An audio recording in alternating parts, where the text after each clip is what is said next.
Quiero señalarles que obviamente el Ministerio de Economía, como parte del gobierno, se siente muy comprometido con esta actividad, particularmente cuando abordamos temas como los que están planteados en la sesión de hoy, en la que estamos convocando a reflexionar sobre el crecimiento económico sostenible, parte fundamental del cual, o factor fundamental del cual, es lo que aquí estamos llamando inserción internacional.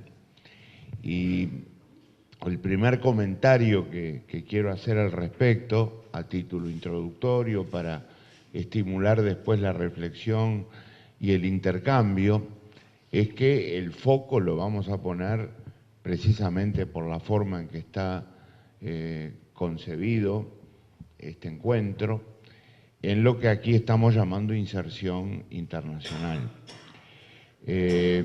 Vamos a poner el acento en ese concepto, pero ese concepto es absolutamente inseparable del otro, el más abarcativo, el general, aquel del cual deducimos la necesidad de reflexionar sobre la inserción internacional, y me refiero al crecimiento económico sostenible. Y basta adoptar una mirada estratégica, de esas que nos permiten, digamos, situarnos en un horizonte temporal de mediano y de largo plazo para percibir la estrecha vinculación que hay entre estos conceptos que resultan absolutamente inseparables. Nosotros hemos venido, digamos, sosteniendo desde el Ministerio que como parte de esa mirada estratégica hay al menos 3 lineamientos fundamentales que el país tiene que tener en cuenta y que de alguna manera han sido puntos centrales de nuestro programa de gobierno desde que hemos llegado al mismo en 2005. El primero de ellos es el que llamamos en la práctica crecimiento inclusivo. Esto es aquel crecimiento que tiene como condición y no simplemente como subproducto el reconocimiento de una importante agenda de derechos y de igualdad para la población concebida en su conjunto, particularmente pensando en aquellos sectores que históricamente, por diversas razones, han estado alejados del reconocimiento de esos derechos. Y por eso hablamos de crecimiento que incluye, crecimiento inclusivo. Aquí, ese reconocimiento de derechos y las políticas sociales que han derivado del mismo no han sido simplemente un mecanismo compensatorio para equilibrar las maldades del crecimiento, sino que han sido una condición del mismo, de su nivel, de su importancia, de su evolución y de su composición también, porque está en juego incluso como parte del concepto los cambios en la estructura productiva del país. Y aquí tenemos un primer lineamiento fundamental que tiene obviamente que ver con el motivo de la convocatoria. El segundo es la apertura al mundo. Y aquí ya nos vamos aproximando más concretamente, más cercanamente al foco de la reunión de hoy, que es la inserción internacional. Un país como el Uruguay resulta absolutamente inviable en su mirada estratégica si no se planta como un país que se abre al mundo. Y enseguida vamos a ver qué queremos decir con esto de la apertura al mundo. Y en tercer lugar, otro mandato imperativo por la propia conformación que tiene nuestro país es la apuesta a la calidad, a la excelencia, al resultado basado en la educación, el conocimiento, el desarrollo tecnológico, la innovación. un país como Uruguay, que por su pequeñez física tiene que desarrollar su potencial abriéndose al mundo, es también un país que tiene que abrirse al mundo yendo hacia el mismo, precisamente con niveles de calidad cada vez más altos. Y aquí podemos ver, si observamos las tres orientaciones en su conjunto, una profunda interrelación entre las mismas.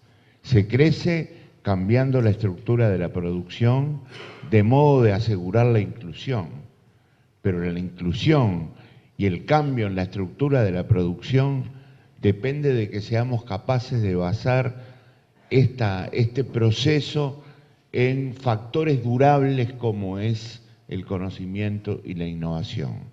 Y el conocimiento y la innovación se ponen a prueba en la apertura al mundo.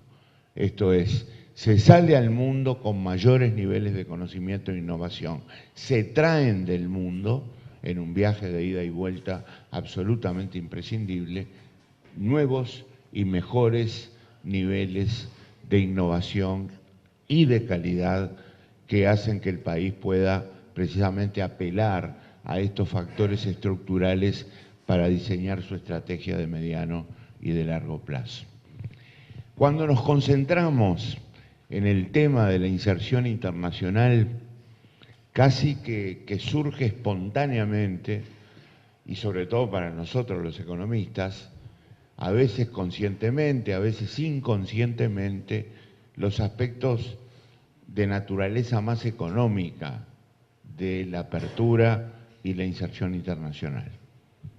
Aspectos de naturaleza económica que podríamos resumir en la inversión y el comercio. Pero creo que es un error reducir el tema de la inserción internacional apenas a estos aspectos, que son absolutamente fundamentales, sin duda, pero que constituyen apenas una visión parcial de la inserción internacional de un país. Porque un país va conformando su identidad en el mundo no solo porque atrae comercio e inversiones, también por los valores que defiende desde el punto de vista político y los lazos culturales que estimula, que siembra, que fertiliza y que apoya con otros países, esto es, en el marco de esa inserción internacional de la que estamos hablando. En realidad, los lazos de inserción política y cultural son los que le dan permanencia a la identidad internacional de un país. Y digo más, son los que le dan continuidad y sostenibilidad a los aspectos económicos, como la inversión y el comercio del que hablábamos recién. Cuando uno piensa en inserción política, lo primero que piensa es en los valores que defiende un país, los valores con los que se identifica, los valores, por ejemplo, de la libertad, del diálogo, de la solución pacífica de los conflictos, de la no injerencia en los asuntos internos de otros países, del respeto a la soberanía de otros países. Cuando uno habla de inserción política, habla del eje que ha defendido la política internacional de Uruguay tradicionalmente, la promoción y la defensa de los derechos humanos concebidos en el más amplio y profundo sentido de la palabra, el rechazo a la violencia, al uso ilegal de la fuerza, la promoción activa del desarme, la búsqueda de mejores posibilidades y factores de gobernanza global en el marco del multilateralismo. Uruguay se ha comprometido tradicionalmente con esta manera de aproximarse a la inserción política en el mundo y a su expresión por excelencia, que son las Naciones Unidas. Y por eso Uruguay se ha sentido comprometido con la reforma de las Naciones Unidas. Y hasta ha sido, y es todavía, uno de los 9 casos de estudio que a nivel internacional se ha propuesto este proceso de transformación y modernización como parte de la búsqueda de nuevos mecanismos de gobernanza global de las Naciones Unidas. Todo esto es inserción política y es una parte fundamental de la identidad con la que es visto el Uruguay internacionalmente. Quizás sin buscarlo, quizá sin ser conscientes al respecto, hemos tenido una política de Estado al respecto que ha estado, desde este punto de vista, por encima de los partidos y de la alternancia de los gobiernos en el poder. Lo cual me parece a mí que es muy importante y digno de destaque al respecto. En materia cultural, los lazos de inserción son igualmente importantes. Por supuesto que podemos tener la mirada chica de lo que llamamos inserción cultural.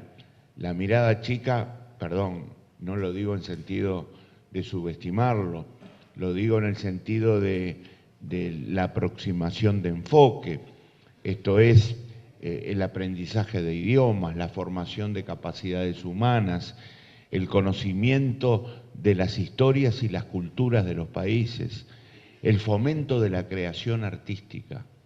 Todo eso es inserción cultural a escala internacional. Pero hay otra aproximación que es la que nos permite el universalismo cultural, que es la de ser conscientes que vivimos en un mundo de diferentes, que no somos todos iguales, y transformar esa diferencia en algo que se acepta para convivir y se transforma en una diversidad creativa, en la que todos juntos intentamos aprender a respetar valores superiores como la paz, como la libertad, como la democracia, como la solidaridad, como el altruismo. Y eso es integración cultural, que también le da identidad a los países. Y desde luego llegamos inexorablemente a los aspectos económicos, a los aspectos de inversión y comercio, que son aquellos que resultan tan importantes también para abonar lo que llamamos crecimiento inclusivo y al mismo tiempo mejorar el nivel y la composición de los resultados que se obtienen en beneficio de nuestra población. Yo creo que aquí hay un punto de partida cuando pensamos en los aspectos económicos que es casi obligatorio, y es pensar en la región de la que formamos parte, el barrio en el que vivimos y naturalmente nuestros vecinos físicamente más cercanos, pero al mismo tiempo histórica, política y culturalmente más cercanos. Y obviamente esto, desde el punto de vista de los conceptos económicos, nos lleva a empezar por reconocer que la integración regional es uno de los caminos imprescindibles y fundamentales para encarar los temas de inserción internacional desde el punto de vista económico y comercial. Integración regional que para nosotros se llama Mercosur. Mercosur, que es un punto de partida, reitero, absolutamente imprescindible para el Uruguay. Pero un Mercosur con dificultades evidentes como las que hemos estado viviendo en los últimos tiempos. Un Mercosur que se propuso metas muy ambiciosas en 1991, contenidas en el Tratado de Asunción, partiendo de una zona de libre comercio para llegar luego a una unión aduanera y sobre esas bases al mercado común del sur, que incluso eso es lo que le da el nombre al proyecto de integración. No voy a entrar en detalles, pero todos sabemos las dificultades que hemos venido enfrentando en los últimos tiempos, al punto tal que ni siquiera hoy podemos decir que funciona la zona de libre comercio, que era la etapa más elemental, más primaria, el punto de partida del artículo primero del Tratado de Asunción. Sin embargo, Uruguay no puede ignorar esta realidad. Y nosotros hemos venido tratando de encarar el reconocimiento de la imprescindibilidad de este proyecto de integración regional con las dificultades que muestra evidentemente, como acabamos de señalar. Y nos pareció que el mejor camino, que es el que estamos practicando, es el que académica y políticamente se ha denominado el camino del regionalismo abierto. Esto es, aquel que comienza por reconocer que en los proyectos de integración hay un sector a favor del cual se discrimina, hay una protección moderada respecto a terceros países y hay intentos y realizaciones de acuerdos entre el proyecto del que se forma parte y otros bloques del mundo. Esto es, ver al Mercosur no como una estación terminal de la inserción económica del país, sino como un punto de partida, como una plataforma de lanzamiento, que no solo no es ignorada, sino que es considerada fundamental para intentar ir más allá del proyecto. Y por ejemplo, plantearse con nuestros socios en la actualidad la posibilidad de hacer acuerdos con otros bloques con un formato conjunto, por ejemplo.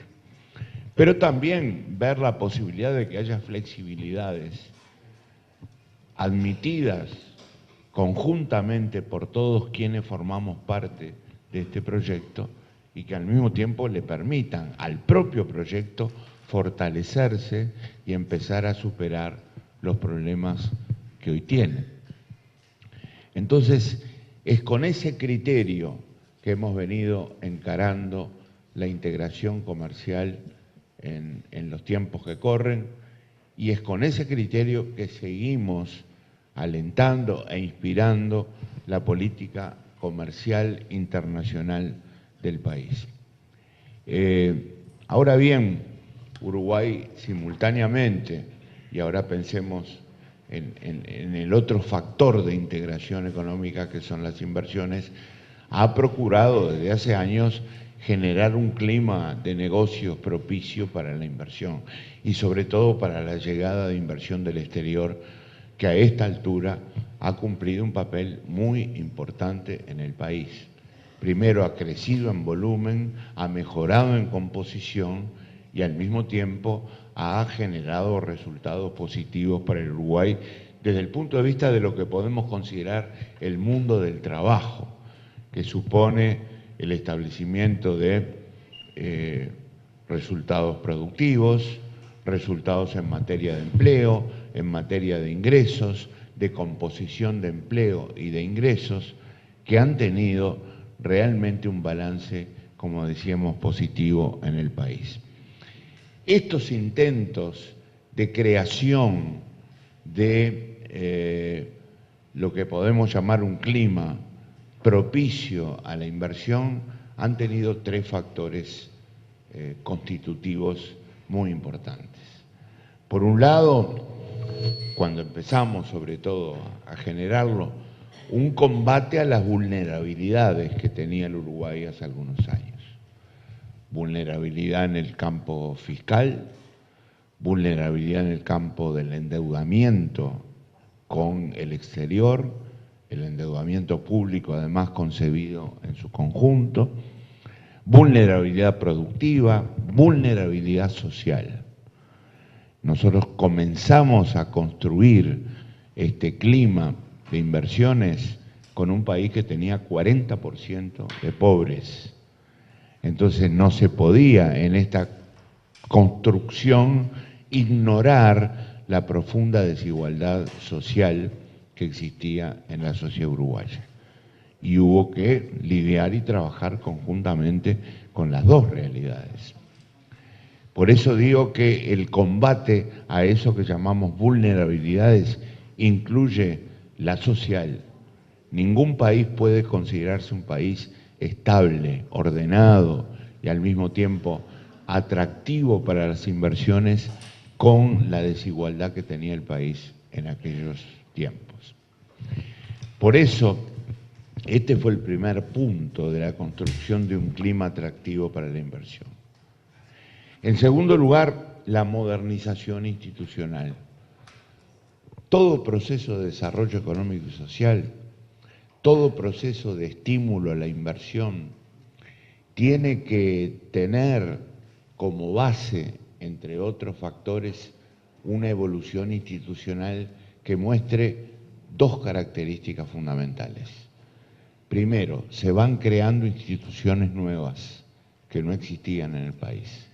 Segundo, las instituciones en general, las que existían y las nuevas, se van especializando.